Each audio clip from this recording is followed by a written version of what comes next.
बहुत समय पहले घने जंगलों के बीच एक छोटा सा गांव बसा था।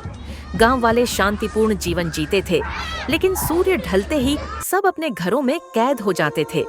कारण था जंगल के उस पार रहने वाली चुड़ैल। कहा जाता था कि वह चुड़ैल सफेद कपड़े में लिपटी, लाल आंखों वाली और लंबे बिखरे बालों के साथ रात को प्रकट होती थी।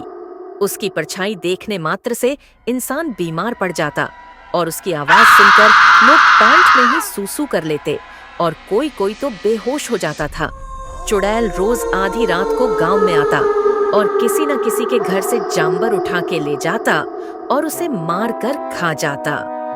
एक अमावस्या की रात गांव में चुड़ैल जानवर उठाने के लिए आया और देखा कि एक छोटा बच्चा घर के बाहर खेल रहा था। आज चुड़ैल का मूड बच्चा खाने को हो रहा, तो चुड़ैल बहुत बोली, दिन से जंबर खा खा के आलस आ रही है, क्यों ना आज इंसान का बच्चा खाया जाए। यह कहकर चुड़ैल बच्चे की ओर जा ही रही थी कि तभी बच्चे की माँ उसे ढूंढते हुए बाहर आई और आगे चुड़ैल कोई को बचाओ देख इस डायन से, चिल्ला उठी। बचाओ। तभी गांव वाले एक एक करके निकल आए। लोग ज्यादा इकट्ठा हो गया और चुड़ैल एक साथ इतने लोग को देख के वहां से जाने को सोचता और जंगल की ओर चला गया और जाते हुए बोली, आज तो बचा लिया, लेकिन मैं फिर आऊंगी इंसान का बच्चा खाने।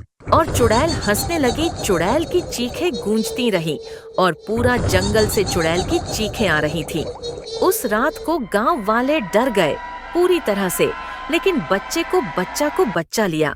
उस दिन लोगों ने जैसे टेसे रात गुजरे और सुबह होते ही सब चैन की सांसें लेने लगे।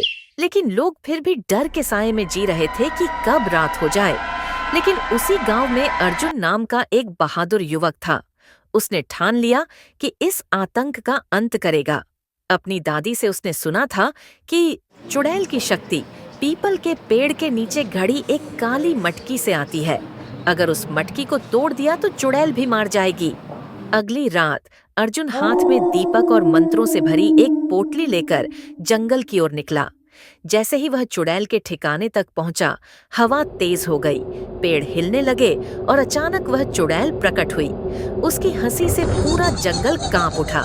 लेकिन अर्जुन ने डरा नहीं, बल्कि अपनी पोटली खोली, उसमें से लाल सिंदूर और गंगा जल निकालकर चुड़ैल की ओर फेंका। कुछ देर तक चुड़ैल चुप हो गई। उसके तुरंत अर्जुन ने पीपल के पेड़ के नीचे खुदाई करी और मटकी फोड़ दी। मटकी फूटते ही चुड़ैल चिल्ला उठी। दर्द से उसकी चीख पूरे जंगल में गूंज उठी।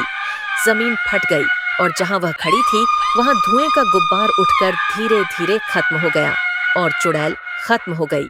सुबह जब गांव वाले जागे तो जंगल में अजीब शांति थी। चुड़ैल का आतंक हमेशा के लिए समाप्त हो चुका था। गांव वालों ने अर्जुन को अपना रक्षक मान लिया और उस दिन से गांव में हर रात दिया जलाया जाने लगा, ताकि अंधकार की कोई बुरी शक्ति फिर से लौट न सके।